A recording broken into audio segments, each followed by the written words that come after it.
In this session, we're going to talk about how we think change happens. In our simplest formulation, there are three boxes that explain development. The first is formal rules. These are laws, memorandum, court rulings, frankly, anything that's written. These govern our behavior and influence the way we react. For our purposes, we're going to call these policies. The second box is informal rules. These are the values, traditions, norms in society, often unwritten, but they also govern our behavior.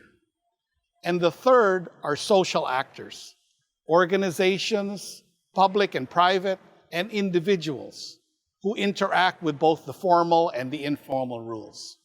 Through the interaction of the three boxes, we then understand the current development outcome. When we look at it then, we think that changing the formal rules will change the nature of the interaction of the three boxes. And that is why development entrepreneurship focuses on changing the formal rules. Drilling down to the next level, our theory of change is very simple. We change policies to change the incentives and behavior to improve outcomes for society. Development entrepreneurship is simply an operational approach of how to get to that policy reform. It asks the three key questions. Which reform should we pursue? How are we going to find it and introduce it? And who will introduce it?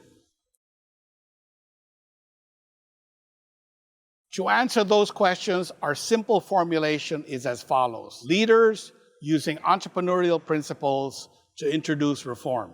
You can see from the definition that there are three key concepts: reform, leaders, and entrepreneurial principles. Each idea helps answer those critical questions. In turn, the three concepts, reform, entrepreneurial principles, and leaders, can be further broken down to the 12 key concepts of development entrepreneurship. Based on evidence and our own experience, here are the 12. They consist of 5 principles of entrepreneurial logic, 4 behaviors of effective leaders, and 3 criteria for transformative reform.